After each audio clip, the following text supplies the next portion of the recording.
Le Seigneur soit avec vous. Et avec votre esprit. Évangile de Jésus-Christ selon saint Luc. Gloire à toi, Seigneur.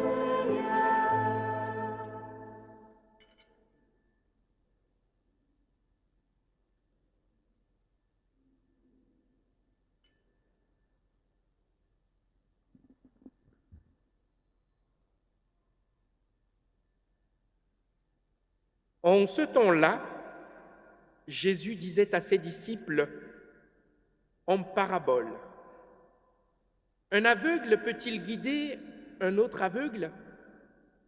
Ne vont-ils pas tomber tous les deux dans un trou? Le disciple n'est pas au-dessus du maître, mais une fois bien formé, chacun sera comme son maître. Qu'as-tu à regarder la paille dans l'œil de ton frère, alors que la poutre qui est dans ton œil à toi, tu ne la remarques pas? Comment peux-tu dire à ton frère: frère, laisse-moi enlever la paille qui est dans ton œil, alors que toi-même ne vois pas la poutre qui est dans le tien?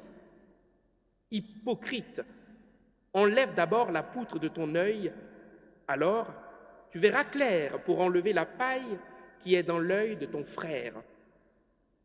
Un bon arbre ne donne pas de fruits pourris.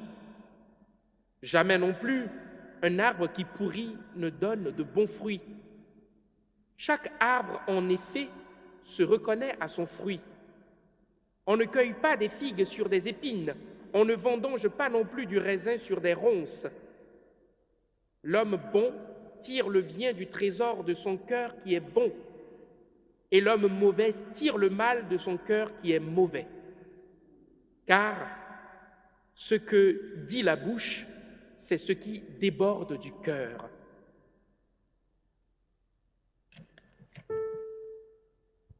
Acclamons la parole de Dieu. Louange à toi, Seigneur Jésus. Alléluia, Alléluia, Alléluia, Alléluia, Alléluia, Alléluia, Alléluia,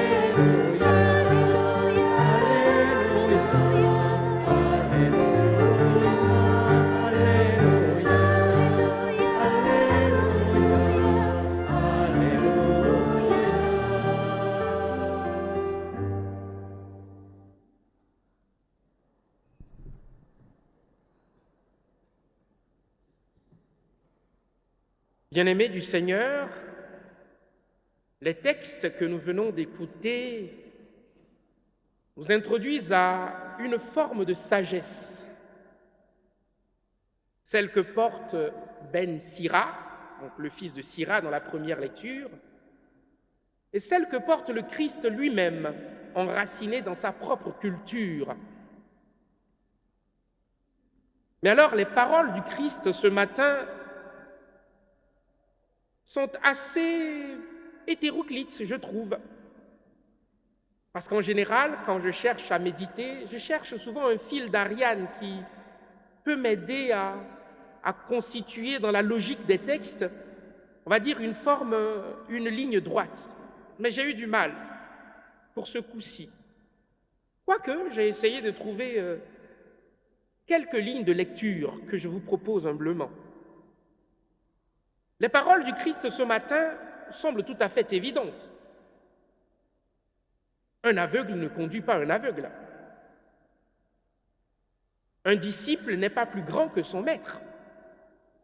Tant du moins qu'il suit la ligne du maître, il n'est pas plus grand que lui. Ne cherche pas, quand tu as une poutre dans ton œil, à vouloir enlever la paille dans l'œil d'autrui. Et puis enfin, un bon arbre produit nécessairement de bons fruits. C'est des évidences simples. Mais à y voir de plus près, je ne les trouve pas si évidentes que ça. Je ne cherche pas à critiquer le maître, pas du tout. Mais je tente juste une toute autre lecture. Tenez, est-ce que le bon arbre produit toujours de bons fruits? L'hypocrite, il peut bien sourire, te montrer de belles dents, mais avoir au fond de son cœur, eh bien, des pensées méchantes envers toi. Et je vais prendre, tenez-vous bien, un exemple assez douloureux pour notre Église. Je vous préviens, hein, je ne vais pas souvent de main morte. L'exemple est douloureux. L'abbé Pierre, avec tout ce qu'on peut souffrir et dire, le fruit qu'il a produit subsiste, vrai ou faux? On a beau le jeter au diable, à bon ou à tort, enfin, à raison ou à tort, son œuvre reste de bons fruits. Alors, la parole du Christ est toujours aussi vraie? Regardons plus près. En réalité, les paroles du Christ ne sont pas des paraboles, mais ce sont des proverbes. Et voyez-vous, le Christ a toujours eu l'habitude d'utiliser les formes langagières de son temps. Allégorie, parabole. Et ici, ce sont des proverbes qu'il utilise. Un peu comme Ben Sira, dans la première lecture que nous avons écoutée. Et c'est quoi un proverbe? Un proverbe est une forme langagère de portée générale, contenant une morale, une expression de sagesse populaire ou une vertu ou une vérité d'expérience que l'on juge utile de rappeler. En général, pour un proverbe, on n'a pas forcément d'auteur. Souvent, c'est très ancien et d'origine populaire. Et il se transmet de façon orale. Le proverbe, donc, n'est pas une vérité toute faite. Le proverbe n'est pas une parole absolue de salut. Le proverbe n'est pas une règle formelle à appliquer. C'est en revanche un outil qu'on peut utiliser, un outil bien circonstancié pour dire une vérité propre et particulière. Et c'est ce que Jésus fait. Alors, il faut bien le circonstancier, sinon on peut le comprendre à tort et à travers. Allons-y, essayons. Un aveugle ne conduit pas un aveugle. Entendons, un pécheur ne conduit pas un pécheur. Entendons, un impie ne conduit pas un impie. Mais alors, dans ce cas, qui conduirait qui? Qui montrerait le chemin à qui? Les parents montrent bien le chemin à leurs enfants. Nous, les prêtres, nous montrons bien le chemin aux brebis du Seigneur. Tant bien que mal, nous essayons. Les présidents, les chefs de gouvernement essayent tant bien que mal de diriger leur peuple. Vous voyez que si l'on tient compte strictement de ces paraboles, sans les circonstancier, eh bien, on dit tout et n'importe quoi. Et pourtant, il faut bien qu'il y en ait qui conduisent d'autres, comme nous humblement aujourd'hui, comme vous parents, comme vous professeurs, comme vous responsables ou guides. Il suffit tout simplement de se référer à une lumière plus grande encore. Et pour nous, vous et moi chrétiens, c'est la lumière de Dieu. Que nous puissions avoir pour socle, pour lumière, celle de Dieu, pour prétendre, eh bien, indiquer le chemin à d'autres. Voilà la petite sagesse que je tire de ce proverbe. Un aveugle ne conduit pas un aveugle. Mais en se raccrochant à la lumière du Seigneur, en essayant de voir par les vues du Seigneur, eh bien, nous pouvons prétendre conduire d'autres. Prenons l'autre proverbe. Celui qui a une poutre dans l'œil ne peut pas voir la paille dans l'œil d'autrui. Là encore, c'est le même schéma.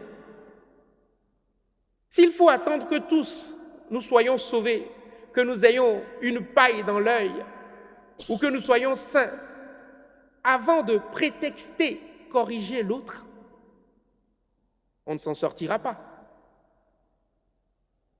Regardez, bien-aimés, quand un homme juste, un homme vertueux, essaye de vous faire un reproche. C'est difficile à prendre. Quand un homme que l'on estime quand même vertueux, en position de nous faire quelques reproches, eh bien, on l'accepte, mais difficilement. Regardez combien c'est plus difficile quand c'est une personne qu'on soupçonne moins vertueux que nous. C'est encore plus difficile. Alors, dans les deux cas, c'est difficile d'accepter des reproches. On pourra dire à celui qui nous fait un reproche, va regarder la poutre dans ton œil. Et donc, on se ferme aux reproches, à la correction fraternelle. De même, celui qui, à la lecture de ce proverbe, sera tenté de faire un reproche, va se dire « Ah non, je n'ai pas le droit de lui dire, parce que j'ai une poutre dans l'œil. Pourquoi me permettrais-je d'aller lui dire de corriger le sien ?» Eh bien, pour moi, à mon humble lecture, ce proverbe nous invite à l'humilité. L'humilité de celui qui reçoit le reproche et surtout l'humilité de celui qui le donne. Parce que des reproches, on peut en faire, mais c'est la manière, la forme qu'on y met qui le rend digeste ou non. Entendez bien donc que ce proverbe nous invite tous à cultiver l'humilité. L'humilité, nous en avons besoin de notre temps, encore plus aujourd'hui. Pour nous qui donnons des leçons à tort et à travers et qui n'en prenons pas du tout. J'aime bien prendre pour exemple la justice des réseaux sociaux. Oh là là là là là, vous voyez comme on est intransigeant, dur sur les réseaux sociaux, caché derrière nos écrans. Comment on juge, mais alors on juge l'humilité. Eh bien, sans cette humilité, on versera toujours dans la dictature des plus forts. Et c'est ce dont on souffre aujourd'hui. Les plus forts reprennent le dessus. La raison du plus fort est toujours la meilleure. Voyez-vous, ne succombons pas nous-mêmes à cette tentation. Le disciple, eh bien, n'est pas plus grand que le maître. Il suit le maître. Dès lors qu'il est avec le maître, il reste disciple et pas plus grand. Mais au moment où il sort de la ligne du maître, il se prend à son propre compte. Il n'est donc plus disciple. Mais nous, souvent, disciples du Christ, parce que cette parole est beaucoup plus adaptée au Christ, nous aimons avoir plus de privilèges, plus de droits que le Christ.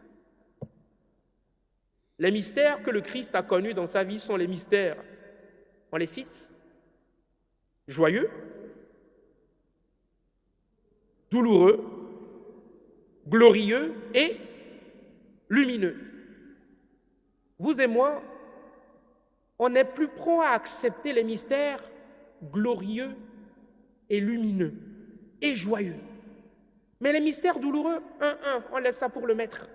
On n'en veut pas. N'est-ce pas? C'est dans notre nature. Mais sachons-le bien, quand nous suivons le maître, quand nous acceptons d'être ses disciples, il va de soi que nous mettions nos pas dans ses pas. Et donc, que nous prenions notre part de croix aussi, sans vouloir être plus grand que lui, mais en mettant nos pas dans les siens. Même s'il dit dans l'évangile de Jean que ceux qui l'aimeront, ceux qui seront son disciple, feront de plus grandes choses que lui, il reste quand même le maître inégalé. Alors acceptons de mettre nos pas dans les siens. Et je vais finir avec ce que je retiens de tout ça, c'est que la sagesse de la foi, eh bien, s'enracine, s'origine dans la tradition aussi de nos anciens. Jésus épouse les formes et les catégories culturelles de son temps pour traduire les vérités de foi, fût-elles partielles. Et donc, dans notre foi, nous devons nous raccorder aussi aux sources de nos anciens, de nos pères dans la foi, de nos grands-pères dans la foi. Je vais vous donner un exercice à faire à la maison. Allez retrouver des proverbes de vos cultures qui rapportent un peu de ce que la foi chrétienne nous enseigne. Il y en a forcément. Ou même des proverbes ordinaires qui nous aident tout simplement à appliquer dans nos vies les préceptes de nos anciens et qui ne sont pas si loin de la foi. Je suis un peu en ce sens contre la mondialisation parce que tout cela, eh bien, nous fait perdre un peu nos racines identitaires. Voyez-vous, il est important que la richesse, le trésor que nos parents, dans la foi spécifiquement, hein, écoutez, je suis togolais et j'ai des proverbes dans ma langue qui rendent très bien compte de ce que le Christ dit ici. Par exemple, et je prends cet exemple, pour dire qu'un arbre bon peut porter de mauvais fruits, ou bien un arbre mauvais peut porter de bons fruits, je prends cet exemple, on dit « Adou konu dometolevo ». Ce n'est pas de l'exotisme. Hein. C'est « Je peux montrer mes belles dents, mais au fond de moi, j'ai de méchantes pensées contre toi. » Allons chercher, allons à la quête de ces petites vérités qui, j'allais dire, nous font mieux vivre le quotidien. Parce que la foi, voyez-vous bien aimés, s'ancre dans nos réalités. La foi n'est pas déconnectée de nos vies. Notre foi elle ne plane pas au-dessus de nous. Elle nous rejoint au quotidien. Les réalités de la foi nous rejoignent. Si nous nous contentons de vivre notre foi seulement dans les rites, à l'église, devant nos images de prière, sans les imprégner de nos vies au quotidien, nous sommes déconnectés tout simplement de Dieu. Non seulement de Dieu, mais même de l'apostolicité de notre foi, puisqu'elle est tradition. Voilà quelques points, bien-aimés, que je laisse en pâture à votre méditation, à savoir que les proverbes, la sagesse des anciens, nous instruit encore aujourd'hui, que ce soit dans nos relations, que ce soit dans notre relation à Dieu, dans nos relations aux frères et sœurs, à nos parents, à nos familles, à l'école, dans les rues, que ce soit au travail. Eh bien, notre foi nous rappelle que nous pouvons utiliser ce que nos anciens nous ont laissé, comme Jésus lui-même l'a fait, pour rendre compte des vérités simples de la foi. Que cette Eucharistie nous réimmerge dans j'allais dire, la tradition de la foi, telle que nous la vivons, telle que nos anciens l'ont vécue, et qui reste encore viable aujourd'hui et qui nous attendent. Que le Seigneur nous aide aussi à adopter, à accepter ces proverbes de vie et à en vivre au quotidien pour le salut de nos âmes et pour la gloire de son nom. Amen.